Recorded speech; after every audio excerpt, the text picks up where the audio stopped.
নমস্কার, আপনারা দেখছেন সিএন। আমি মণিময়। শুরু করছি আজকের দ্য বিগ স্টোরি।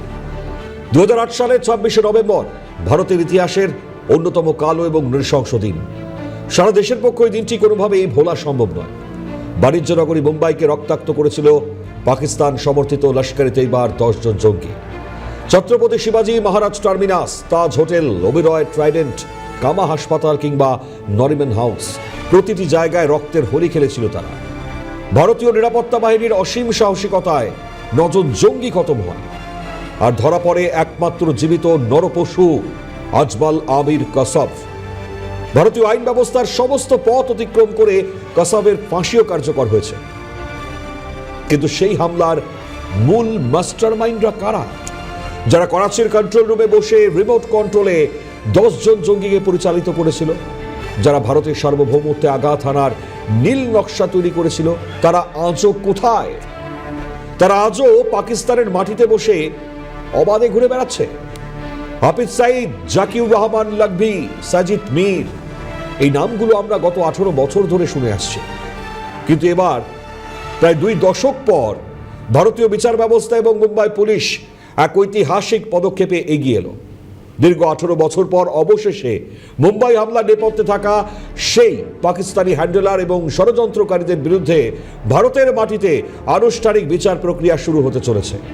ভারতের কাছে অভিযুক্তরা সশরীরে উপস্থিত না থাকলেও থমকে থাকবে না ন্যায় বিচার। শুরু হচ্ছে ইন অ্যাবসেন্সিয়া ট্রায়াল। আজ বিগ স্টোরিতে আমরা তাই পুঙ্খানুপুঙ্খ বিশ্লেষণ করব। কি এই ইন অ্যাবসেন্সিয়া ট্রায়াল? কেন 18 বছর পর এই পদক্ষেপ? পাকিস্তানের মাটিতে থাকা 6 জন মূল ষড়যন্ত্রকারীরা, তাদের কার কি ভূমিকা ছিল? আর এই ঐতিহাসিক আইনি যুদ্ধে প্রখ্যাত আইনজীবী উজ্জ্বল নিকামের ভূমিকা ঠিক কি হতে চলেছে? দেখুন, মুম্বাই হামলার তদন্ত এবং আইনি লড়াই এতদিন যে জায়গায় আটকে ছিল তা হলো অভিযুক্তদের সশরীরে ভারতে না আনা। পাকিস্তান বারবার কূটনৈতিক টালবাহানা করেছে। তারা কোনো দিন হাফিজ সাইদ বলুন বা জাকিউর রহমান লাখভি বলুন ভারতের হাতে তুলে দেয়নি। কিন্তু ভারতীয় আইন ব্যবস্থার পরিবর্তিত প্রেক্ষাপটে মুম্বাই পুলিশ এবার মুম্বাইয়ের বিশেষ দায়রা আদালতে মামলার যাবতীয় চার্জশিট এবং নথি জমা দিয়েছে। মোট 6 জন হেভিওয়েট অপরাধীর বিরুদ্ধে এই ট্রায়াল বা বিচার প্রক্রিয়া শুরু হচ্ছে। এরা কারা?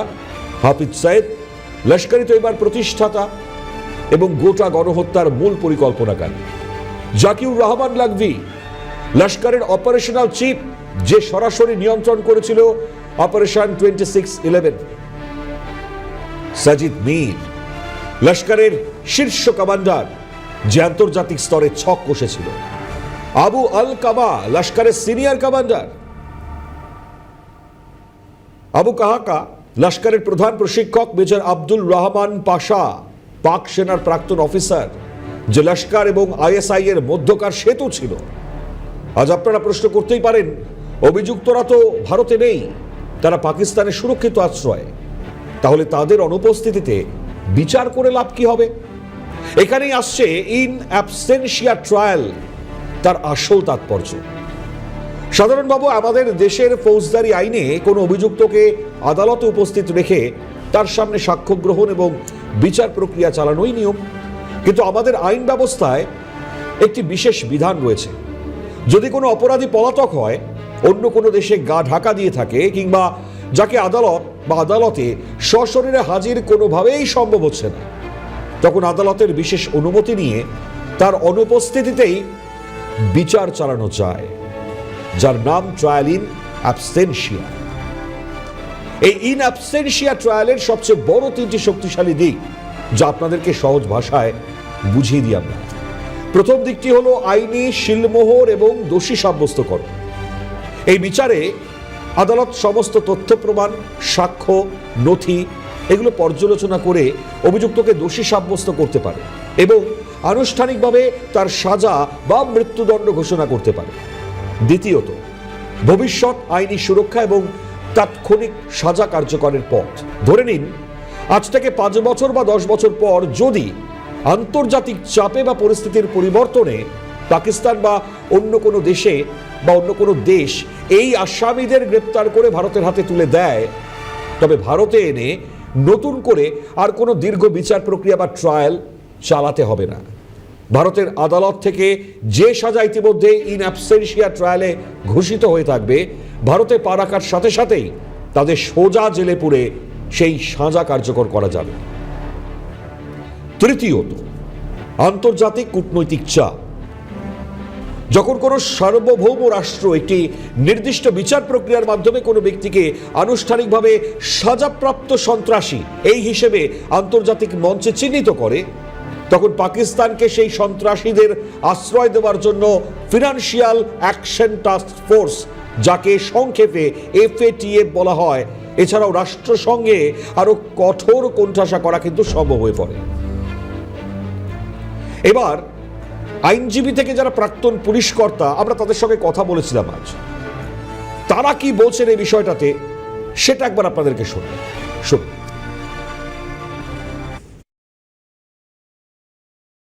এই ইন অ্যাবসেন্সিয়া ট্রায়াল কোন জায়গাটা হেল্প করছে, এটা আমাদেরকে বেসিক্যালি একটা স্টেপ এগিয়ে রাখছে যে হ্যাঁ, এখানে আগে যখন এরা অ্যাবসকন্ডিং থাকতো, এদের এগেনস্টে ট্রায়ালটাই হতো না। কারণ আমাদের ক্রিমিনাল লতে একটা সিস্টেম আছে, এখনও টু সাম এক্সটেন্ট এটা ফলো হয়, কিন্তু কিছু কিছু ক্ষেত্রেই 356 BNSS এখন এই চার্জ ফ্রেমটা ওইটা ইন পারসন করতে হয়। মানে যে এখানে সাসপেক্ট বা অ্যাকিউজড যাকে আমরা বলছি, তাকে ইন পারসন থাকতে হয়। কিন্তু কিছু কেসে যখন অ্যাবসকন্ডিং একজন মানুষ যখন পালিয়ে যায়, সেখানে সেই মানুষটার বিরুদ্ধে কিছু কিছু প্রসেসেস আছে যেগুলো করতে হয় তার অ্যাপিয়ারেন্সটা সিকিওর করার জন্য। যেমন অ্যারেস্ট ওয়ারেন্ট বের করতে হয়, ওয়ারেন্ট বের করেও তাকে খুঁজে বার করা যাচ্ছে না, তখন আরেকটা তারপরের ইয়েটা আসে, প্রোক্লামেশন বলা হয়, ইয়ে না হয় তারপরে তার নিজস্ব যদি কোনো প্রপার্টি থাকে, সেই প্রপার্টিগুলো অ্যাটাচমেন্টের একটা অর্ডার হয়। এই যাবতীয় জিনিসটা করার পরেও যদি দেখা যায় যে সে হচ্ছে না, সেক্ষেত্রে এখানে ইন অ্যাবসেন্সিয়া ট্রায়াল সেইটা কাজে লাগবে, যেটা এতদিন ছিল না। ইন অ্যাবসেন্সিয়া ট্রায়াল যেটা হচ্ছে, এটা 2024-এ আমার যতদূর মনে হয় এটা পাস হয়েছে।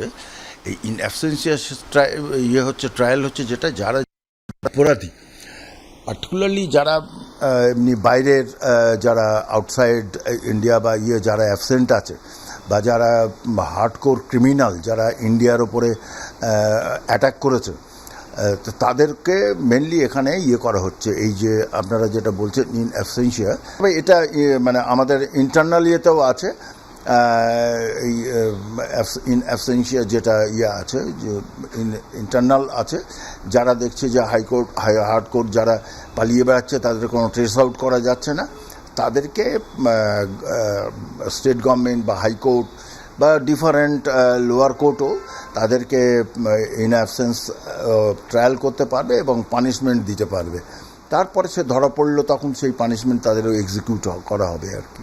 এই ব্যাপার, হ্যাঁ, ধরাটা তো মেন পয়েন্ট। তাহলে বুঝলেন ইন অ্যাবসেন্সিয়া ট্রায়ালের জায়গাটা। এবার আসুন আমরা একটু নজর দেওয়া যাক এই 6 জন মূল চক্রান্তকারীর কালো কুকীর্তির দিকে। ঠিক কি কি অভিযোগ রয়েছে এই পাকিস্তানি হ্যান্ডেলারদের বিরুদ্ধে, যা মুম্বাই পুলিশ তাদের চার্জশিটে আদালতে জমা দিয়েছে। Hafiz Saeed, the brain behind the attack, Lashkar-e তৈবার প্রতিষ্ঠাতা, এই গণহত্যার মূল ব্লু প্রিন্ট তৈরি হয়েছিল তার মাথায়। মুম্বাই পুলিশের নথি বলছে, ভারত আক্রমণের আগে মুজফফরবাদ জঙ্গি শিবিরে কাসাব সহ 10 জন সন্ত্রাসবাদীকে চূড়ান্ত মগজ ধোলাই করার জন্য ঘন্টার পর ঘন্টা ভাষণ দিয়েছিল এই হাফিজ সাইদ। তার সরাসরি অনুমতি এবং পরিকল্পনা ছাড়া 26/11 ঘটানো সম্ভব ছিল না। Zakiur Rehman Lakhvi, the master operator, Lashkar-e তৈবার অপারেশনাল চিফ। মুম্বাই হামলার প্রতিটি সেকেন্ডের খবর ছিল তার কাছে। করাচির একটি গোপন কন্ট্রোল রুমে বসে স্যাটেলাইট ফোন এবং VoIP, যার মাধ্যমে কাসাব আবু ইসমাইলদের প্রতিনিয়ত নির্দেশ দিচ্ছিল এই লখভি। কাউকে দয়া করবে না, গুলি করো, পণবন্দি বানাও, এই নির্দেশগুলো আসছিল লখভির গলা থেকে। Sajid Mir, the international network, লস্করের শীর্ষ কমান্ডার সাজিদ মীর, যার নামে আন্তর্জাতিক গোয়েন্দা সংস্থাগুলোর কাছেও চরম আতঙ্ক। আমেরিকান নাগরিক ডেভিড কোলম্যান হেডলি মুম্বাই পাঠিয়েছিল এই সাজিদ মীর। হেডলি মুম্বাই আসে তাজ হোটেলে নারিমান হাউস ক্যাফে লিওপোল্ডের রেকি করে ভিডিও এবং ছবি তুলে নিয়ে গিয়ে সাজিদ মীরের হাতে তুলে দিয়েছিল।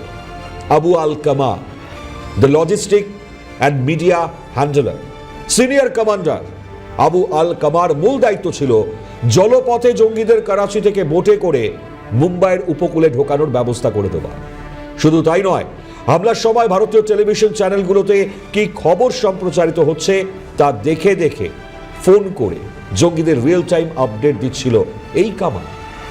আবু কাহাফা দ্য ট্রেনার, লস্করের অন্যতম মাস্টার ট্রেনার, AK-47 চালানো, গ্রেনেড ছোড়া, সমুদ্রপথে জিপিএস দেখে নেভিগেট করে কাসাব সহ 10 জন জঙ্গি যাদেরকে কঠোর সামরিক এবং আত্মঘাতী প্রশিক্ষণ দেওয়া হয়েছিল। তবে মূল কারিগর ছিল এই আবু কাহাফা।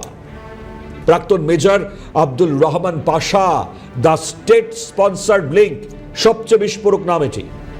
পাক সেনার প্রাক্তন মেজর পাশা লস্কর-ই তৈবা এবং পাকিস্তান সামরিক বাহিনী বা ISI এর মধ্যে সমন্বয়কারীর ভূমিকা পালন করছিল। অর্থাৎ এই হামলায় যে পাকিস্তানের রাষ্ট্রীয় ষড়যন্ত্রের পরোক্ষ এবং প্রত্যক্ষ মদত ছিল, পাশার উপস্থিতিতেই তার সবচেয়ে বড় প্রমাণ। এই ইন অ্যাবসেন্সিয়া ট্রায়ালে আরও একটি নাম অত্যন্ত তাৎপর্যপূর্ণভাবে উঠে আসছে। তিনি অ্যাডভোকেট উজ্জ্বল নিকাম। আপনাদের মনে থাকবে আজমাল আমির কাসাব যখন জীবন্ত ধরা পড়েছিল, তাকে যখন জীবন্ত ধরা হয়েছিল, তখন বিশেষ আদালতে ভারতের হয়ে সওয়াল করেছিলেন এই প্রখ্যাত সরকারি আইনজীবী উজ্জ্বল নিকাম। কাসাবের ফাঁসির সাজা নিশ্চিত করতে তার আইনি যুক্তি এবং কঠোর ভূমিকা ইতিহাস তৈরি করেছিল। বর্তমানে উজ্জ্বল নিকাম রাষ্ট্রপতি মনোনীত রাজ্যসভার সাংসদ। কিন্তু এই ঐতিহাসিক ইন অ্যাবসেন্সিয়া ট্রায়ালেও রাষ্ট্র বা মুম্বাই পুলিশের পক্ষে প্রধান আইনজীবীর ভূমিকায় দেখা যাবে উজ্জ্বল নিকামকেই। আইনজীবী উজ্জ্বল নিকামের এই প্রত্যাবর্তন কিন্তু অত্যন্ত গুরুত্বপূর্ণ, কারণ 26/11 মামলার প্রতিটি নথি, প্রতিটি ডিজিটাল প্রমাণ এবং একই সঙ্গে সাক্ষীর যে বয়ান, সেটা রয়েছে তার নখদর্পণে। তিনি ভালো করে জানেন কিভাবে পাকিস্তানি ষড়যন্ত্রকারীদের বিরুদ্ধে আন্তর্জাতিক মানদণ্ডের আইনি প্রমাণ আদালতে তুলে ধরতে হয়। এবার আসা যাক হাফিজ সাইদের কথায়। পাকিস্তানে হাফিজ সাইদ যে ডেরায় থাকে, সেখানে তার জঙ্গি শিবির লস্কর-ই তৈবার নিজের সদস্যরাও তার সঙ্গে দেখা করতে এলে তাদেরও কড়া নিরাপত্তার ঘেরাটোপ পেরিয়ে যেতে হচ্ছে। বহু নিরাপত্তার স্তর পেরিয়ে মিলছে লস্কর-ই তৈবা চিফ জঙ্গি নেতা হাফিজ সাইদের সঙ্গে দেখা। এমনই আঁটো-সাঁটো নিরাপত্তা ব্যবস্থার বন্দোবস্ত এই হাফিজ সাইদকে ঘিরে রয়েছে। পাকিস্তানে বন্দি হাফিজের নিরাপত্তার আগের থেকেও বাড়িয়ে দিয়েছে পাকিস্তানের গুপ্তচর সংস্থা ISI। মুম্বাইতে 2008 সালে পাকিস্তানের লস্কর-ই তৈবার এই নারকীয় হামলা হাফিজের বিরুদ্ধে শুরু হয়েছে ট্রায়াল ইন অ্যাবসেন্সিয়া। আইনি এই মামলা অনুযায়ী যদি হাফিজ সাইদ এই মামলায় দোষী সাব্যস্ত হয়, তাহলে তাকে যখনই ভারতে আনা হবে তখনই তাকে শাস্তির মুখে পড়তে হবে। হাফিজ সাইদ ছাড়াও আরো 5 জনের বিরুদ্ধে 2008-এর হামলার ঘটনায় একইভাবে মামলা চলছে। এদিকে পাকিস্তানে ISI বাড়িয়ে দিয়েছে হাফিজের নিরাপত্তা। যে বাড়িতে হাফিজ রয়েছে সেখানে নিরাপত্তারক্ষীর সংখ্যা বাড়ানো হয়েছে। বিভিন্ন রিপোর্ট সামনে আসছে, সেখানে IB গোয়েন্দা অফিসারদের মতো এর আগে বহুবার হাফিজকে নাকি খুন করার চেষ্টা অতীতেও দেখা গিয়েছে।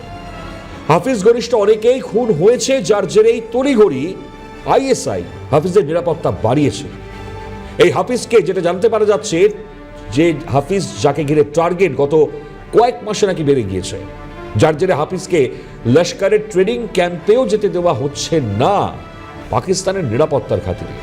শুধু তাই নয়, লস্করের যে জায়গায় উগ্রপন্থায় যুবকদেরকে মগজ ধোলাই করা হয়, সেই ক্যাম্পেও হাফিজ যাচ্ছে না বলে খবর। আর এই সবই তার নিরাপত্তা বাড়িয়ে তোলার জেরেই হয়েছে, যার আগে এই সমস্ত জায়গায় হাফিজের আনাগোনা প্রবল ছিল।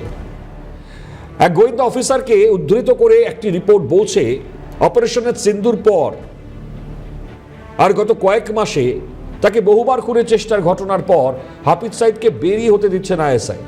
প্রসঙ্গত পাকিস্তান দাবি করেছে লাহোর কোর্ট লাখপত জেলে নাকি বন্দী রয়েছে হাফিজ সাইদ।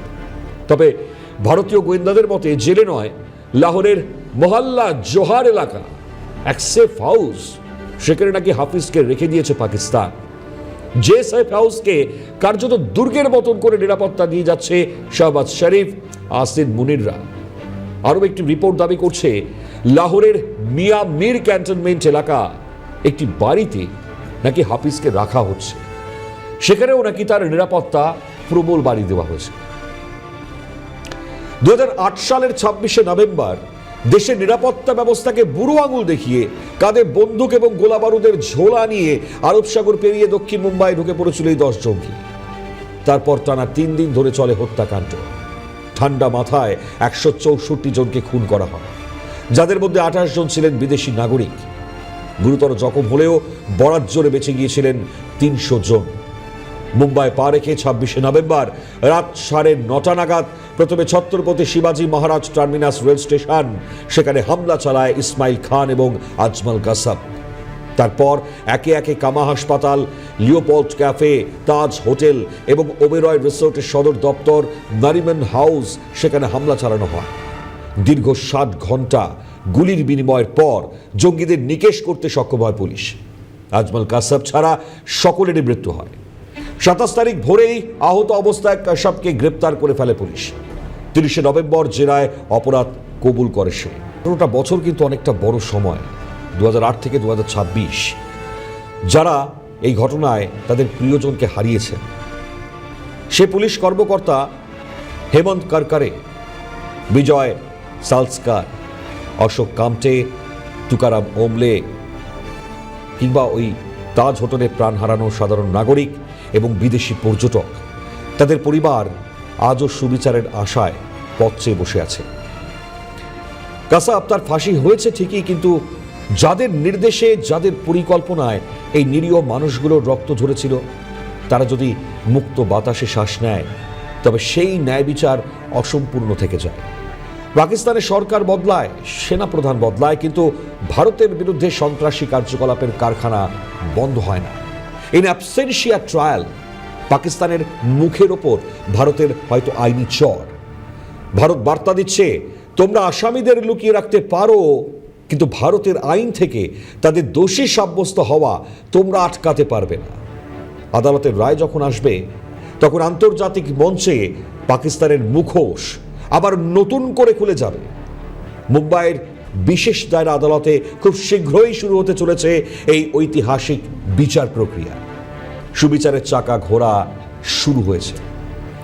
আজকে বিগ স্টোরিতে তাই আমরা নজর রাখলাম, একই সঙ্গে আমরা নজর আগামীতে রাখবো এই মামলার প্রতিটি মোড়ের দিকে। বিগ স্টোরিতে সামগ্রিক এই ছবি যে প্রশ্নগুলো আজ তুলছে, সেই প্রশ্নগুলো আগামীতে ভারত তার প্রত্যুত্তর হিসেবে, আমরা অলরেডি জানি যে সার্জিক্যাল স্ট্রাইক, যে ওপি সিন্ধু, তার মাধ্যমে মুখ আর মুখোশ পাকিস্তানের তা অলরেডি খুলে গিয়েছে।